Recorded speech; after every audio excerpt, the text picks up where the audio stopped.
So guys দেখো আজকে সকালবেলায় ঘুম থেকে উঠে আমি এখানে বসে বসে ব্রাশ করছিলাম আর মা এদিকে রান্না করবে বলে ঢ্যাঁড়স তুলে নিচ্ছিল। তারপরেই হঠাৎ মায়ের চোখে একটা মাছ পড়লো। দেখো তোমরা এবারে দেখতে থাকো পুরোটা। তো মাছটা দেখি আমরা দুজনে খুব তাড়াতাড়ি দৌড়াতে লাগলাম, আর বেশি জোরে দৌড়ালে তো আবার পড়ে যাবো কাদায়, তাই তাড়াহুড়ো করে গেলাম, গিয়ে মাছটা দেখো ধরে ফেললাম। আর হাত থেকে ফসকে যাচ্ছিলো, আর ফসকে যদি একবার হাত থেকে চলে যেত তাহলেই ওখানে জলে অনেক জল আর পাওয়া যেত না। তাও অনেক কষ্টে ধরে নিয়ে এলাম দেখো তোমাদের জন্য।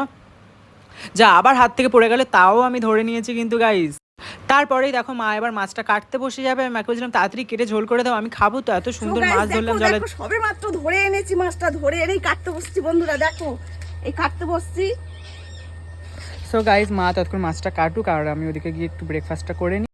তো দেখো বন্ধুরা এবারে আমার ছোটদা গাছে উঠে পড়েছে, আঁশফল পারবে বলে বড় একটা ঝোড়া নিয়ে নিয়েছে, মই দিয়ে বেয়ে বেয়ে উঠে গেছে। আর আমি তো উঠতে পারি না গাছে, তাই জন্য আমি নিচে দাঁড়িয়ে দাঁড়িয়ে ভিডিও করছি তোমাদের সাথে শেয়ার করবো বলে।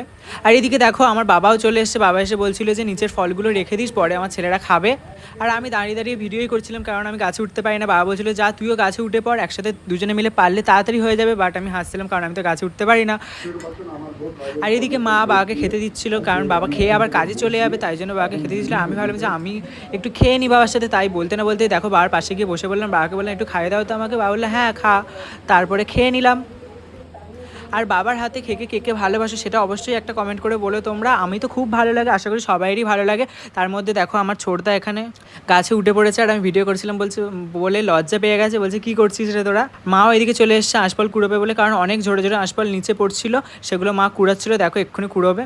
আর আঁশফলগুলো এত মিষ্টি কি বলবো, বাদুরে সব খেয়ে ফাঁকা করে দিচ্ছিলো, ওই জন্য ছোটদা পেরে নিচ্ছিল। আর এদিকে মা কুড়িয়ে এনেছে, এনে দেখো আমাকে খাইয়ে দিচ্ছে, এত সুন্দর মিষ্টি কি বলবো তোমাদের। তোমরা যদি কেউ খেতে চাও চলে আসো আমাদের বাড়িতে। আর মা এদিকে খেয়ে বলছিল সুপার দুপার হিট, খুব সুন্দর খেতে, সেটাই বলছিল, হাত দিয়ে দেখালো। আশা করি বুঝতেই পেরেছো তোমরা। আর এদিকে দেখো ফলটা পাড়া হয়ে গেছে, আর এখানে একটা কাকু এসেছিলো, খাচ্ছিল, কুড়িয়ে কুড়িয়ে বললো খুব সুন্দর। আর আজকে মিনি ব্লগটা এই পর্যন্তই, টাটা।